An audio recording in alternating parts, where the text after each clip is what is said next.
क्या आप जानते हो शीतला सातम के दिन ठंडा खाना क्यों खाया जाता है और रांधन छठ का क्या महत्व है और इसके पीछे की कहानी क्या है? आज के वीडियो में हम देखेंगे। इसकी कहानी की बात करें तो एक घर में एक महिला अपनी दो बहुओं के साथ रहती थी। दोनों को एक पुत्र का आशीर्वाद प्राप्त हुआ।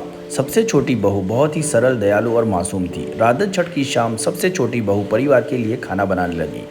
इसका बेटा चारपाई में चैन की नींद सो रहा था और रोने लगा। उसने खाना बनाना समाप्त नहीं किया था और अपने बेटे को खिलाने चली गई। देर रात होने के कारण वह थक चुकी थी और वह सो गई। वह अंगारे को चूल्हे से निकालना भूल गई। परंपरागत रूप से रांधन छठ पर शीतला माँ के सबसे घर आते हैं और चूल्हे पर जाकर महिलाओं को आशीर्वाद देते हैं। उस शाम जब शीतला माँ उनके घर पहुंची तो चूल्हे पर अंगारे देखकर बहुत क्रोधित हुई, क्योंकि वो शीतल की देवी है। वह उन अंगारों से बहुत बुरी तरह जल गई जिन अंगारों को छोटी बहू ने नहीं निकाला था। शीतला माँ ने क्रोधित होकर बहू को श्राप दिया कि जैसे मेरा शरीर जल गया है वैसे ही तुम्हारे पुत्र भी जलेंगे। सुबह बहू की नींद खुली तो देखा कि उसका बेटा जलकर मर गया था। ये देखकर सबसे छोटी बहू के चीखने चिल्लाने की आवाज सुनते ही सास और उसकी बड़ी बहू दौड़ के चले आए और मरे हुए बच्चे को देखा। सास ने कहा कि तुम रात में अंगारे लगाना भूल गई और अब तुम्हें शीतला माँ का शाप मिला है। उसकी सास ने सुझाव दिया कि वह बच्चे को लेकर तुरंत शीतला माँ की तलाश करे और माफी मांगे और अपने बेटे की मदद करने के लिए उसका आशीर्वाद मांगे। वह देवी की खोज करने के लिए बच्चे को टोकरी में ले गई।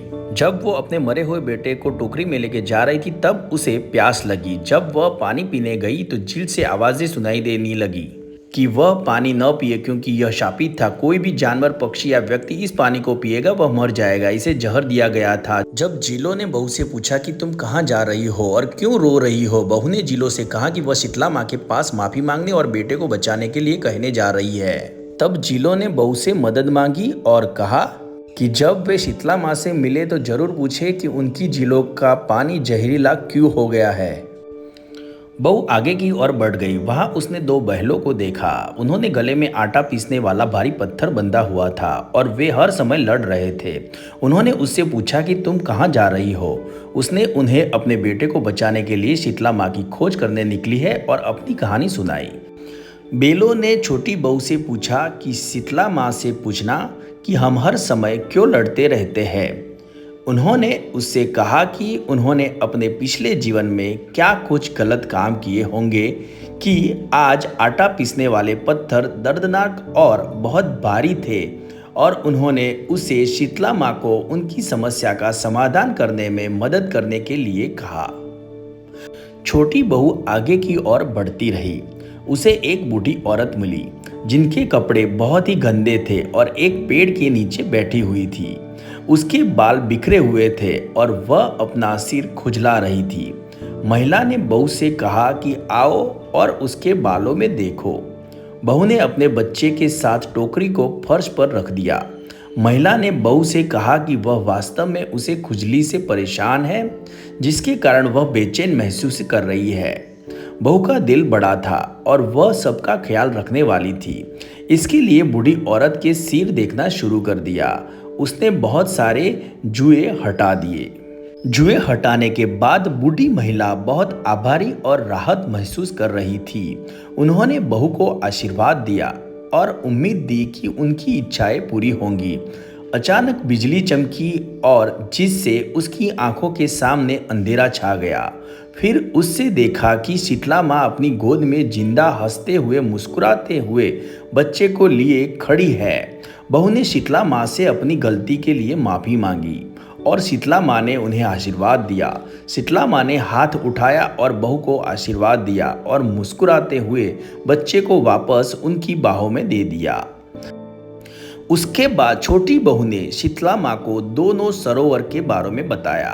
उन्होंने अपनी समस्या के समाधान के लिए मुझसे आपकी मदद मांगने को कहा है। शीतला माँ ने उनके पिछले जन्मों के बारे में बहू को बताते हुए कहा कि वे दोनों बहुत चालाक महिलाएं थी, जो सभी को दूध और मक्खन में पानी मिलाकर सबको दिया करती थी। उन्होंने और भी कई मतलबी काम किए। वे अपने कुकर्मों के लिए ये भुगत रहे हैं। फिर शीतला माता ने बहू से कहा कि दोनों सरोवर को जल लेकर मेरा नाम लेकर चारों दिशा में छिड़क देना, फिर थोड़ा पानी पी लेना। वे मुक्त हो जाएंगे या उनके पाप उसके बाद झील जानवरों, पक्षियों और लोगों को पीने के लिए सुरक्षित हो जाएंगे। इसके बाद छोटी बहू ने दो बैलों के बारे में पूछा कि वे क्यों लड़ते रहते हैं और इन भारी पीसने वाले पत्थरों से उन्हें घिसना पड़ा। शीतला माँ ने कहा कि उनके पिछले जन्म में वो दोनों देवरानी जेठानी थी। अगर लोग उनके पास मदद के लिए आते तो वे बस अपना मतलब ही निकालती थी। तो इस वर्तमान जीवन में उन पर भारी पत्थरों का बोझ पड़ा है और वो झगड़ते रहते हैं। शीतला माँ ने बहू से कहा कि वो बेलों के पास जाकर पीसते हुए पत्थरों को हटा दे और फिर वे सुख से रहेंगे। शीतला माँ फिर हवा में अदृश्य हो गई। अपने हंसते मुस्कुराते बेटे को टोकरी में लेकर घर वापस आने की यात्रा पर इसके बाद वह सांडों के पास गई। उसने बच्चे को नीचे रख दिया और बैल के गले में से भारी पत्थर हटा दिए। बैल चूक गए क्योंकि वे बहुत बड़े आभारी थे। उन्होंने बहस करना बंद कर दिया और पीसने वाले पत्थरों के वजन के बिना शांतिपूर्ण थे। उसके बाद छोटी बहू फिर उन दो जिलों के पास पहुंची और अपनी यात्रा जारी रखी। उसने शीतला माँ के निर्देशों का पालन किया और चारों दिशा में पानी छिड़का और थोड़ा पानी पी लिया। उसके बाद पानी और झीलों में जीवन की वापसी से कोई नुकसान नहीं हुआ। जानवरों और पक्षियों ने शुद्ध पानी का आनंद लिया और लोग इस झील का पानी का उपयोग करने लगे।